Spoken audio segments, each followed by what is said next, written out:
आज न तो लोगों के घर में आंगन होता है, न ही समाज में आदर्श परिवार जिसका कि लोग सहज अनुकरण कर सके।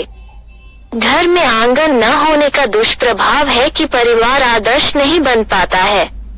आंगन के नहीं होने का ही दुष्परिणाम होता है कि लोग कमरे की भांति सिमटते से जा रहे हैं और इतने अधिक अपने आप में लोग सीमित होते जा रहे हैं कि दिनों दिन परिवार का स्वरूप छोटे से छोटा आकार लेते जा रहा है। पारिवारिक, सामाजिक स्तर एवं कानूनी स्तर पर हर एक दृष्टि से इसमें हम बदलाव देख सकते हैं। आज लोगों में इतनी अधिक वैयक्तिकता हावी होती जा रही है कि सामूहिकता का स्थान गौण होते जा रहा है। समय के साथ बदलाव मानव स्वभाव एवं मानव व्यवहार में स्वाभाविक प्रक्रिया है, लेकिन पारिवारिक स्तर पर मनुष्य में यदि संवेदनशीलता, सामूहिकता और सामाजिकता की भावना का ही लोप हो जाएगा तो फिर मानवता के लिए जगह कहाँ रहेगी, यह पढ़े लिखे संपन्न समाज को बतानी चाहिए। जब व्यक्ति पढ़ा लिखा संपन्न नहीं था, डिग्री नहीं थी, वो अपने परंपरागत मान्यताओं से जीवन जीते थे। एक आचार संहिता जो पीढ़ी दर पीढ़ी उसमें चली आ रही थी, उसको ढोए जा रहे थे तब तक जब तक कि शिक्षा का हथियार उसे प्राप्त नहीं हो सका। लेकिन शिक्षा रूपी दोधारी तलवार मिलने के साथ ही लोगों ने सामूहिकता, सहभागिता और संवेदनशीलता को त्याग दिया।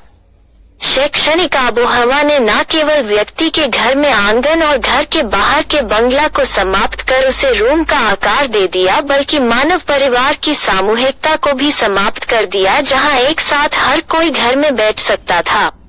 वो जगह ही समाप्त हो गया।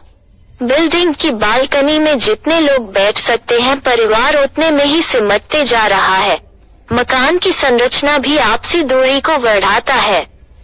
2 मंजिला और 3 मंजिला पर आवास होने के कारण आम लोगों से उस तरह की बातचीत नहीं हो पाती है जो पहले होती थी, क्योंकि पहले खपरेल घर होता था तो लोग घर के बाहर गली में बैठते थे। फलतः परिवार के अतिरिक्त टोले मोहल्ले के लोगों से आने जाने के क्रम में भी 2-4 बातों का आदान प्रदान हो जाया करता था। दूसरी ओर पारिवारिक सामूहिकता को तोड़ने में हमारा कानून भी खाद पानी डालते रहा। सरकार ने जब कोई योजना का लाभ चलाया तो परिवार के पीछे दिया। एक परिवार को एक मकान। जाहिर है बाप अपने बेटे को साथ रखते हुए भी कहता है कि यह अलग रहता है और बेटा भी खुशी खुशी कहता कि मैं तो अलग रहता हूँ। फलतः कानूनी रूप से परिवार तोड़ने की भावना उसको तो वहीं पर घर कर जाती है और यही भावना उसके दिमाग में घुसपैठ कर जाती है। जाहिर है अलग अलग भावनाएं अलग अलग दीवार न केवल धरती पर पड़ेगी बल्कि दिमाग में भी दीवार डाल देती है।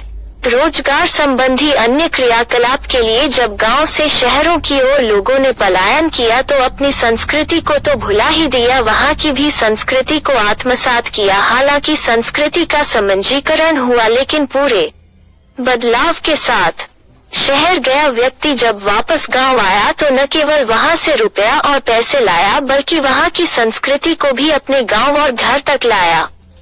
शहर जैसी सुख सुविधा को तो वो नहीं ला सका, पर उस अदृश्य भावना को यहाँ पर भी क्रियान्वित किया। संक्रमण की अवस्था में परिवार और समाज दिनों दिन बिखरते जा रहा है।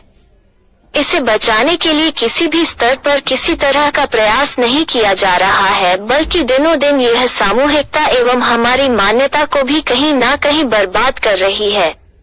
हम विकास के सर्वोच्च स्तर पर पहुंचने से कितने दूर हैं, यह तो हमने आपदा काल में देख ही लिया है। आने वाले दिनों में यह संक्रमित सोच क्या गुल खिलाता है, यह देखने वाली बात होगी।